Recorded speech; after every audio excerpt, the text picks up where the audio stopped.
The laughter inside the banquet hall was muffled by the thick oak doors, but I could still hear my father's booming voice cutting through the chatter. I stood outside, clutching the certificate I had won earlier that day, a Regional Business Innovation Award, the kind that could open doors to investors and partners. But in my hand, it felt as light and meaningless as a grocery receipt. Through the frosted glass, I could make out silhouettes moving about in polished suits and glittering dresses. It was my father's company's annual gala, a night where the family gathered to celebrate success, though what they really meant was Ryan's success. Ryan, my older brother, the golden child, the prodigy, the one who could do no wrong. And me? I was the shadow in the corner of every photograph. When I finally worked up the courage to push open the door, I didn't get more than 2 steps inside before a familiar voice stopped me. "Whoa, who invited you?" Ryan was standing there, a half-empty champagne flute in his hand, his smirk sharp enough to cut glass. He was dressed in a custom-tailored navy suit that probably cost more than my monthly rent. "This is a private event for the family," he said loudly enough for nearby guests to hear. A few of them turned their heads, and I felt the heat of their stares on my neck. I swallowed hard. "I'm family." My voice was steadier than I expected, though my hands betrayed me with a slight tremor. I held up the certificate. "I won today." I thought, maybe Dad would want to know. Ryan's smirk deepened. "That's cute." He leaned in, lowering his voice. "No one cares about your little paper trophies, Jacob. This is about real accomplishments. Deals, contracts, money.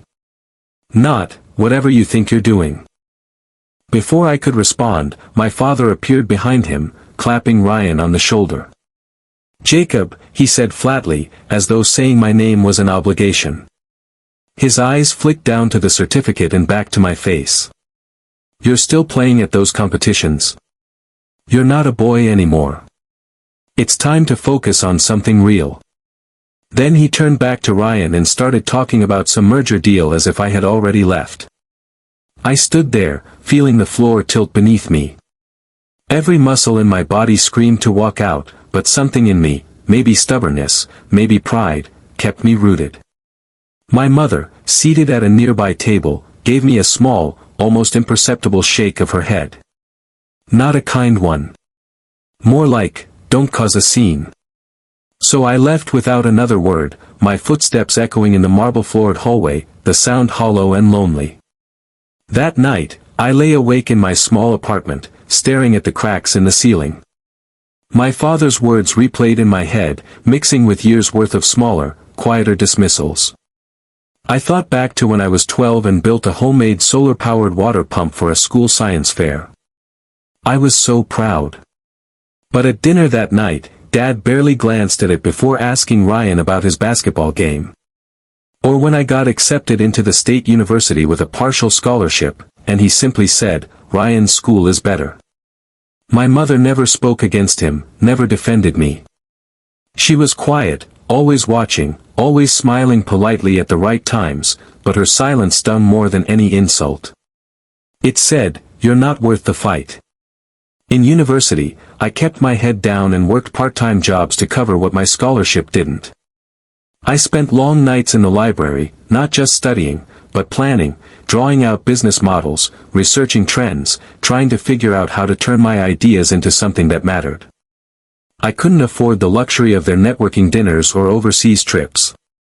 My world was lectures, late-night coffee, and the steady hum of my second-hand laptop. Then, in my second year, opportunity came disguised as a part-time internship. It wasn't glamorous, a small local startup working out of a shared office space above a cafe. But they needed someone who could help streamline operations, and I happened to know enough about systems management to get my foot in the door. I worked there between classes, often staying late to help with projects no one else wanted to touch. The pay was nothing special, but the experience was priceless. I learned the unpolished, behind-the-scenes side of business, the kind of grit you never see in glossy corporate presentations. By the time I graduated, I had saved just enough to launch my own small venture, an online platform connecting local artisans to buyers worldwide. It was risky. I had no safety net. If it failed, there was no family bailout waiting. But failure, I told myself, would still be better than living my life under Ryan's shadow. The first months were brutal. Orders trickled in slowly. I packed and shipped them myself, answering customer emails at 2 in the morning. There were days I ate instant noodles 3 times a day because I couldn't justify spending more. But little by little, it grew. A feature in a regional lifestyle magazine brought a wave of new customers. A partnership with a small logistics company slashed my shipping costs and expanded my reach. By the second year, we were profitable. By the third, we were making more in a month than I had once made in an entire year. When an international investor offered to buy a 40% stake for a figure that made my head spin, I knew I had crossed a line. I wasn't just surviving anymore. I was building something real. Something my father could never call playing around. I didn't plan to see them again, not really, but fate has a way of staging its own confrontations. My company had been nominated for an industry award, and the ceremony was being held at none other than the Grand Azure Hotel. My hotel.